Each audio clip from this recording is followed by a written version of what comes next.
Nah, itulah yang ditunggu-tunggu oleh khalayak Indonesia, bagaimana sebuah karya seni dianggap dari sebuah tokoh, dibilang tokoh kontroversial ya, karena banyak yang suka, banyak juga yang tidak suka, akhirnya akan menemani kita di layar-layar bioskop dunia perfilman. Untuk itu telah hadir di sini Maria, mereka yang bertanggung jawab atas film ini. Ada pemeran Ahok, Daniel Mananta, pemeran Ibu Ahok, Mbak Sita, kemudian ada produser Mas Emir Hakim, dan juga ada dari director United of Art juga, sutradara Putra Matuta. Ya, terima kasih, selamat pagi. Terima kasih. Saya punya pertanyaan pertama nih ya, karena ini pertanyaan masyarakat yang bikin bingung. Kapan sih tayang ini? Kapan sih tayang Mas? Ini kapan tayangnya nih? Karena kita udah nggak sabar nonton sudah. Insya Allah November ini tayang. November. Oh, November. Oke, tanggalnya belum ya? Tanggalnya belum. Kenapa nih masih bingung antara tanggal belum dapat dari jadwal bioskop atau masih lagi kita tunggu konfirmasi dari jadwal bioskop. Oh, dari jadwal bioskop ya. Oke. Bulan November. Bulan November. Catat ya, bulan November. Oke. Ini film dari seorang tokoh yang kontroversi. Betul. Bener kan tadi Robert udah bilang. Gimana sih memerankan tokoh yang kontroversi itu? Susah nggak sih, Daniel? Gimana sih cara dapetin peran ini? Apakah casting ditunjuk langsung? Karena kan saya lihat di Instagramnya tuh banyak sekali bolak-balik Makobrimob loh. Kemudian kan ACC mungkin plot cerita Pak Daniel. Iya. Oke, kalau misalnya dari castingnya sendiri, kelihatannya nanti gue akan minta Pak Tuta di sini yang akan ngomongin gitu. Cuman kalau dari gue sendiri, gue merasa terhormat ya, sangat terhormat untuk memainkan seseorang tokoh yang yang mencintai Indonesia gitu ya, dengan sebegitunya gitu. Dan ya ini sebuah kehormatan banget buat gue sih. Tapi casting awalnya ya? Casting pasti. Casting ya. Silakan casting dia. Oke, karena kan kita tahu nih Daniel ini selama ini terkenal dengan sosok entertainer, bahkan presenter, TV host gitu. Kayaknya agak jauh gitu dari dunia perfilman. Dan ini langsung memerankan tokoh kontroversial menjadi pemeran utama. Gimana tuh Mas? Sebenarnya kembali lagi ya, untuk memerankan sosok seorang Ahok kan sebenarnya nggak banyak ya pilihannya gitu. Nggak banyak. Tapi memang kalau untuk Daniel sendiri, pertama kali nama dia disebutin, itu saya sempat kepikiran terus tuh gitu kan, Daniel. Pada saat saya perhatiin memang yang paling menarik dari Daniel itu kan gaya bicaranya dia. Dia tuh punya ngotot-ngototnya Pak Ahok kan. Oh gitu. Dia ngomong. Itu pertamanya. Serius loh. Nggak ada gitu-gitunya. Ya enak aja. Oh, keluar nih. Oke, masukin dulu. Jangan keluar dulu. Dia punya sedikit sisi itunya, tapi pada saat saya coba casting ke dia, yang paling penting buat saya itu dia harus pengen main. Gitu kan. Nah, itu ya pada saat pertama kali dia datang, kita coba kita rehearse lah, kita coba kita push dia untuk jadi Ahok. Terus dia pulang deh, seminggu kemudian dia datang lagi. Oh gitu, penasaran. Dia datang lagi, please tolong dong, lupain dong yang kemarin dong. Dia bilang, please, gue ngerasa diri gue tuh nggak total kemarin, give me another shot. Dia bilang kayak gitu. Dan buat saya pribadi itu udah more than enough. Kalau saya tahu bahwa pemain saya itu memang menginginkan peran ini. Jadi kalau misalnya memang saya punya pemain yang kayak gitu, pasti kita akan work segimana mungkin untuk bisa create itu. Tapi apakah kemudian ada case-case lain yang dicoba untuk ada juga ya? Oh, jadi ini udah melalui proses seleksi juga. Ada beberapa, tapi memang Daniel belief-nya yang paling besar. Belief-nya. Jadi kami bekerja sama Daniel, kita melihat belief-nya dia besar sekali. Oke.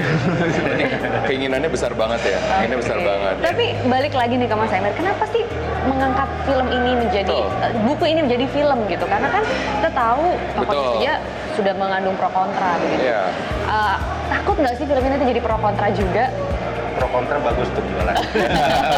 Oh gitu. Bukunya sendiri, kalau dari bukunya sendiri sudah dijual lebih dari 1,7 juta kopi. Betul. Jadi jadi salah satu bestseller buku gitu. Jadi berdasarkan itu kita angkat itu menjadi satu dasar untuk punya captive market yang besar kan. Jadi bukunya sendiri sudah bestseller gitu. Kemudian ada juga selain Daniel ada juga pemainnya ada Jill Gladys ya kan, ada Jill Gladys yang menjadi Veronica. Bukan ya? Berarti misleading bukan ya? Kalau saya tahu nih kalau Mbak Sita ini kita menggali-gali dan dapat bocoran nih. Harus disebutnya siapakah yang akan menjadi Veronica? Oke. Tapi siapakah yang akan menjadi Ibu Ahok? Siapa? Oke, itu dia. Mama ya. Kok mama sih ya?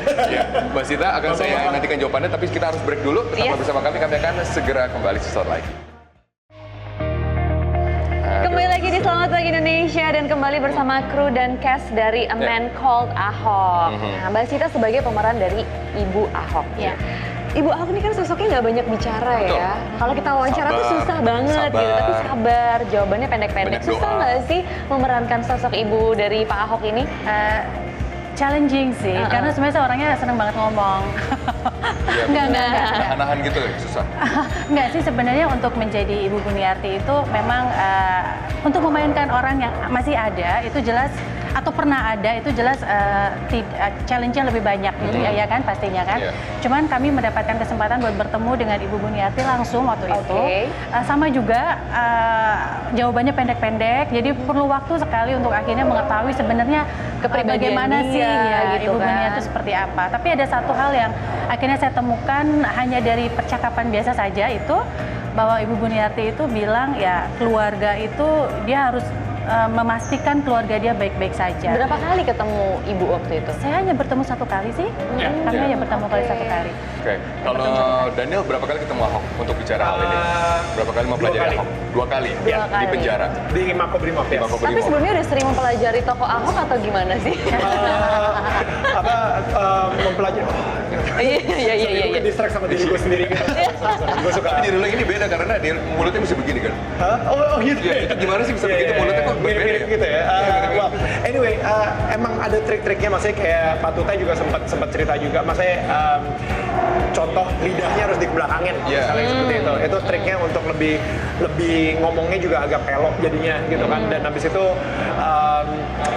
apa ya? Gue dari body language gue sendiri juga harus agak giniin dikit gitu, jadi like bungkukin. Ya bungkukin dikit lah ya gitu ya, jangan sampai terlalu bungkuk juga. So kita kayak mungkin ada 2 bulan kali ya untuk belajar seperti itu aja. Lebih 3 bulan. Lebih ya, 3 bulan ya.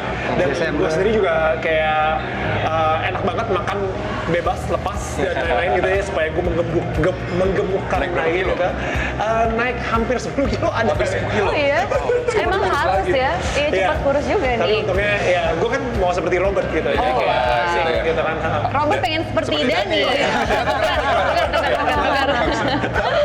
Nah, Mas Tuta pengen tahu nih, sebenarnya emosi atau karakter apa sih yang pengen ditonjolkan Ceritanya dari film apa sih ini sebenarnya? Ceritanya sampai di mana nih? Karena Ahok itu banyak Banyak, ya dalam bener. kehidupan. emosi atau karakter maksudnya. Film dulu deh. Film dulu deh. Basically yang saya ambil cerita ini yang orang benar-benar nggak tahu kalau buat saya, karena kalau kita mau ngangkat cerita mengenai Ahok setelah dia masuk ke Jakarta, kita semua udah tahu cerita dia, we can all see YouTube, kita bisa belajar banyak, baca dari mana, tapi justru yang mau saya angkat itu apa yang membuat Ahok menjadi karakter yang seperti sekarang. Justru the untold story of Ahok sendiri yang memang mau saya angkat gitu, dari dia SMP sampai dengan dia jadi bupati. Apa yang menarik dari kehidupan Ahok sehingga harus kemudian harus dibuat film ini, tidak cukup hanya buku? Apa itu dia, kalau dari saya yang mau saya angkat ini kan, ini cerita kan pengen saya tujukan untuk banyak sekali future generation kita ya gitu. Maksudnya kita perlu banyak banget orang-orang tuh yang berani untuk membuat sebuah perubahan gitu yang terkecil dan kasih social impact yang bagus gitu buat orang sekelilingnya. Tapi kan di balik terbentuknya karakter seseorang pasti ada orang, pasti ada hal-hal yang sangat penting yang nggak bisa dilepas dari orang ini. Nah jadi kalau ditanya film ini mengenai apa, ini adalah cerita mengenai bagaimana seorang Ahok itu bisa terbentuk. Bukan cerita mengenai Ahok menjadi superhero atau cerita mengenai glorify story about Ahok, sama sekali nggak. This is a story about how a father would actually educate seorang anak sehingga anaknya bisa jadi sosok yang seperti yang kita kenal sekarang. Oke. Nah, ini menarik nih karena kalau saya melihat ini banyak sekali pertaruhan di sini. Pertama adalah Daniel bertaruh menjadi pemeran utama, ya kan? This is the first time, right? The first time pemeran utama. Sebelumnya film terakhir Rumah Darah 7 tahun yang lalu bukan pemeran utama. Tapi juga di sisi produser ini bertaruh juga karena ini adalah produksi pertama film dari United Team of Art. Langsung filmnya adalah Ahok gitu kan. Langsung filmnya tidak main-main. Ini seberapa besar kemudian produser di sini melihat ini do or die. Ini adalah kesempatan saya bagus di sini, saya melanjut. Kalau saya tidak bagus ya mungkin bisa sulit. Jadi ada sequelnya. Gimana Mas Emir? Sequel belum berpikir ke sequel sih. Kita lihat dulu yang ini ya. Iya. Tapi kemudian kan mempercayakan Daniel, kemudian mempercayakan film pertama di Ahok. Ini sebenarnya apa yang ingin dibuktikan dari United Team of Art dengan adanya proyek ini? Kita coba untuk memberikan satu karya yang terbaik dari semua talent yang terbaik yang ada gitu. Memang Daniel leading actor pertama untuk karakter Ahok itu mungkin Ya, semua orang pertama kali melihat sosok Daniel yang bukan aktor sebagai lead actor akan banyak mempertanyakan itu gitu kan.